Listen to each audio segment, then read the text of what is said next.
السلام عليكم ورحمة الله. مرحبا بكم معايا في فيديو جديد. كنتمنى انكم ان شاء الله تكونوا كلكم بخير وعلى خير، ولقاكم هذا الفيديو في تمام الصحة والعافية، وكنقول لكم كذلك رمضان مبارك سعيد على الجميع. في هذا الفيديو ان شاء الله غادي نشارك معكم بعض التحليات اللي كيجيو رائعين بزاف، ساهلين بساط. كنتمنى انهم يعجبوكم وينالوا استحسان ديالكم. خليكم على الفيديو حتى الاخير باش تكتشفوا المكونات وكذلك الطريقه. هنايا غادي ندوزو لاول تحليه. كنحتاجو ليها فلون ديال الفريز، ياغورت بنكهه الفريز، نسيترو ديال الحليب، كنحتاجو السنيده، واحد زلافه ديال الفريز، وكنحتاجو النشا. هنا اول حاجه خديت ديك الزلافه ديال الفريز وطحنتها. بالنسبه للفريز كان عندي ديجا محتفظه به في المجمد، كناخذو وكنطحنو مزيان هكايا بالميكسور، وكنفرغو مباشره في واحد الكاسرون. هانتوما كتشوفوا على هذا الشكل بلا ما نصفيه بلا حتى شي حاجه، حيت انا بغيت ديك الحبيبات ديال الفريز بغيتها تبقى باينه ليا في التحليه ديالي، كتعطي واحد المنظر اللي هو رائع. خديتها خويت عليها نص ديال الحليب، غادي نضيف ليها كذلك فلون بنكهه ديال الفريز. يمكن لكم تضيفوا الكبيره، انا ضفت غير الصغيره. ضفت ليها 2 معالق يكونوا عامرين ديال المايزينا، المهم 2 معالق حتى 3 ديال المايزينا. هنا درت 2 معالق ديال السنيده، وغادي ندير شويه ديال نكهه الفريز. الا كانت متوفره عندكم ضيفوها، ما كانش متوفره يعني ماشي ضروري. كنخلطوا كل شيء على البارد على هذا الشكل، ومن بعد كنضيفوه فوق النار مع التحريك المستمر حتى كيبدا يعقاد لينا، يعني بطريقه العاديه كيف كتعرفوا اللي كنحضروا بها الفلون. صافي ملي كتعقد لينا الخليط ديالنا كنحيدوه من فوق النار، وكنضيفوا ليه واحد الياغورت بنكهه الفريز. كنخلطوا مزيان حتى كيتجانس هذاك الياغورت مع المكونات كاملين، وكناخذ الكؤوس ديالنا كنفرغوا فيهم الخليط على هذا الشكل، يعني كنعمروا الكؤوس ديالنا. هاد التحليه كتجي رائعه، كتجي رائعه بزاف. صافي كندخلوهم للثلاجه حتى كيبردوا، يعني كنخليهم حتى كيتعقد المكونات وكيشدوا في بعضياتهم. من بعد كنخرجوهم من الثلاجه كيوليو على هذا الشكل. في الاخير ضفت عليهم واحد شويه ديال السيرو، ووضعت عليهم الطروفه ديال الفخيز. كتجي على هذا الشكل، كتجي واحد التحليه اللي رائعه بزاف، كتجي بنينه والمذاق ديالها رائع. هنايا غادي ندوزو للوصفه الثانيه او التحليه الثانيه. هنايا وضعت 3 ديال المعالق ديال السنيده، ومن بعد ضفت عليهم 2 معالق ديال النشا، وغادي نضيف هنايا الليمون او النكهه ديال الليمون اللي حضرت معكم ديجا داك العام اللي فات، يعني كنحضروه بقشور ديال الليمون. كناخذ الليمون كنجفو في الفران حتى كينشف، وكنطحنو وكيولي عندي يعني النكهه ديال الليمون. صافي ضعت عليه الحليب وديته فوق النار حتى كيعقد بنفس الطريقه. وضعته في الكؤوس على هذا الشكل، كنضيفو تقريبا يعني نص الكميه في كل كاس على هذا الشكل. كنخليوه كذلك يرتاح يعني حتى كيعقد وشد في بعض، كيشد شويه في راسو. هنايا خديت الليمون، غادي ناخذ العصاره ديال الليمون. بغيت نشارك معكم حتى هاد الاله هادي كتعصر مزيان، يعني زوينه، كتخلي الليمون كيتعصر مزيان ماشي بحال العصاره اليدويه. صافي هنايا خديت واحد الكميه ديال الليمون. بطبيعه الحال هاد الماكينه كتخرجوا صافي، الا ما كان صافي كنصفيوه، يعني كنحتاجو غير الماء ديال الليمون. صافي هنايا كنقول لكم هنايا في الخلطه الاولى راني درت المايزينا، وفي الخلطه الثانيه غادي ندير هاد بودرة ديال الباتيسري. خديت منها 3 ديال المعالق، وخديت 2 معالق ديال السنيدة، وضفت اولا معلقة ونص اولا غير معلقة على حسب الحلاوة. المهم الحلاوة كتبقى اختيارية بالنسبة لكم. خلط المكونات كاملين وغادي نوضعهم فوق النار بنفس الطريقة حتى كيبدا يعقد الخليط. كنحسو ببدا كيعقد صافي كنزولوه من فوق النار. هنايا ضفت شوية ديال الكوك. كيف كتعرفوا الليمون كيتواتى بزاف مع الكوك، هذا كيبقى غير اختياري. وضعت كل كاس وضعت فيه واحد الكمية ديال الكوك، ومن بعد وضعت الخليط ديال البرتقال اللي كيجي رائع رائع بزاف. هاد التحلية من ضمن التحليات كذلك اللي كتجي رائعة بزاف، لا في الذوق ولا حتى في الشكل ديالها، كيجي رائع بزاف. صافي هنايا زينته بشوية ديال النعناع مع واحد طرونش ديال البرتقال. التزيين كيبقى اختياري ليكم، كيجي رائع كذلك، كتجي زوينة بزاف ومنعشة ورائعة.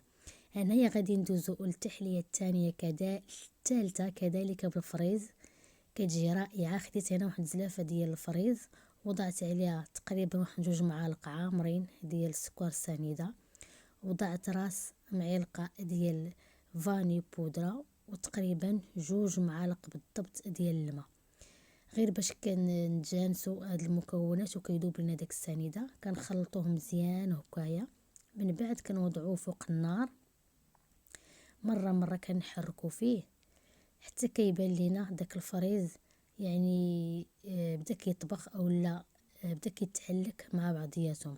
هنايا في كاسرونة خديت 3 ديال المعلقات ديال السنيدة مع 2 معالق يكونوا عامرين ديال المايزينا.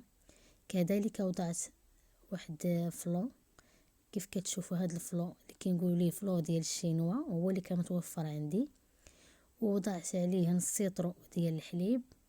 غادي نخلط المكونات كاملين ديما على البارد، ومن بعد غادي نديه فوق النار بالتحريك مع التحريك المستمر على هاد الشكل حتى كنحسو بالخليط ديالنا بدا كيعقد. كذلك غادي نوضعوه هاد المرة وضعتهم في هاد الزلايف هادو. مهم بالنسبة للتقديم كيبقى لكم الاختيار، كاينين الزلايف، كاين الكؤوس، كاين عد اشكال ديال التقديم اللي هو رائع بزاف. هاد التحلية بالضبط هادي اللي وضعتها في الزلايف جات واحد التحلية اللي هي رائعة رائعة رائعة بزاف، ما نعاودش لكم. هنايا خديت واحد الكاس وضعت فيه نص كاس ديال الماء، ووضعت فيه واحد 2 معالق ديال المايزينا، وراس معلقة ديال النكهة ديال الفريز، غير باش نكسرو ديك النكهة ديال النشا. صافي هنا الفريز ديالنا كنبقى مرة كنحركو. هنايا ضفت واحد شوية ديال الزبدة هكا باش كتحيد ديك الكشكوشة اللي كتكون طالعة فوق من الفريز. هانتوما كيف كتشوفوا بعد ما وضعت الزبدة ديك الكشكوشة تحيدات.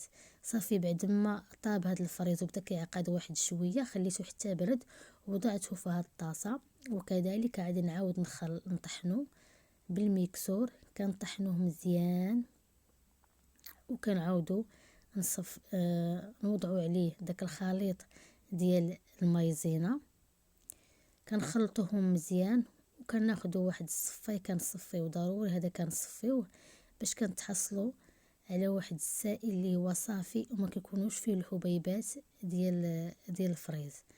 هنايا وضعته رجعته فوق النار مع التحريك المستمر حتى كيبدا يعقد. كنوضعوه على الخليط الاول على هاد الشكل، راه كيجي رائع، كيجي بنين بزاف. هذا بالضبط البنات جا رائع، غير انا وضعته في هاد الزليف هادو بحال قلتي ما عطاوهش حقه باش كيبان. مني نتوما الا وضعتوه في شي زليف اولا شي كؤوس اللي كيكون راقيين بزاف وكيكون الشكل ديالهم زوين، غادي يبان لكم الاختلاف بزاف. هنايا غادي نوضعوهم في الثلاجة حتى يعني كيعقادوا وكيشدوا في بعضياتهم وكيبردوا.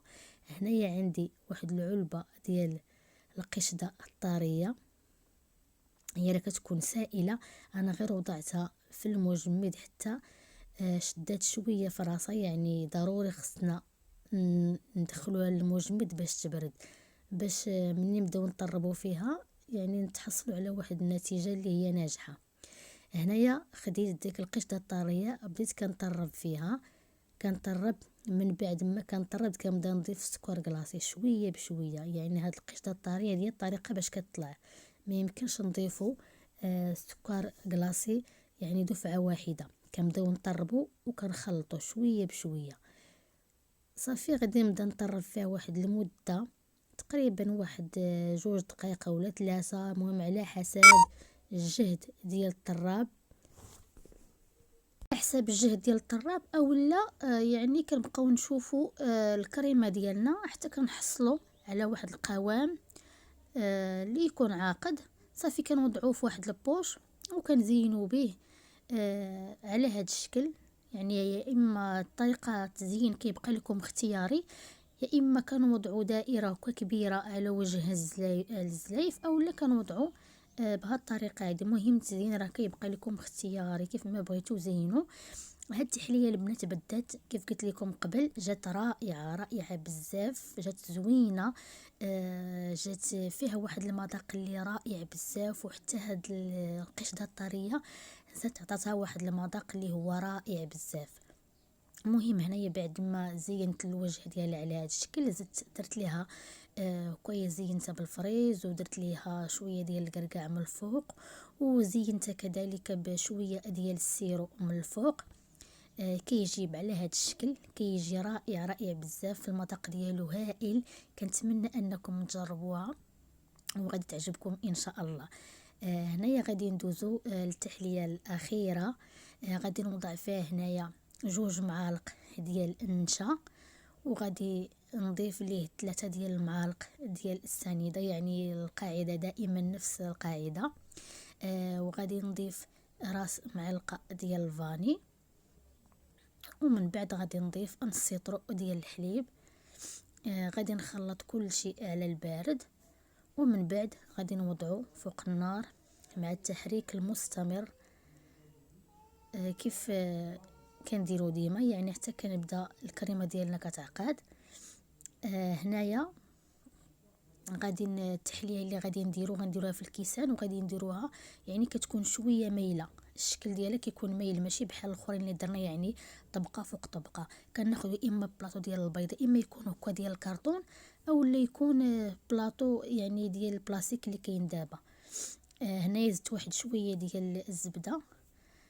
صافي هنايا خديت الخليط ديالي، غادي نبدا كنفرغو في الكيسان على هذا الشكل. هانتوما كيف كتشوفوا كنبدا نفرغ حتى كان يعمر ليا النص ديال الكاس.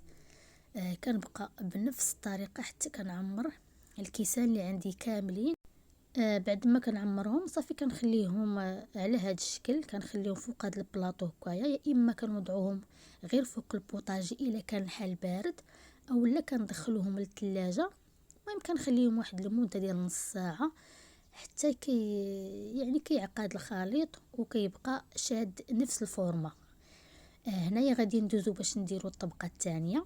هنايا خديت 2 معالق ديال الكريم ديال باتيسري، كذلك غادي ناخذ 2 معالق ديال الكريم باتيسري بنكهه الشوكولا.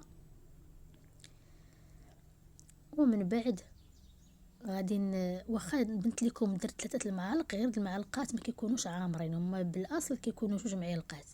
من بعد وضعت 2 معالق ونص ديال السكر السنيده، وكنكهو بشويه ديال القهوه ديال سريعه الذوبان.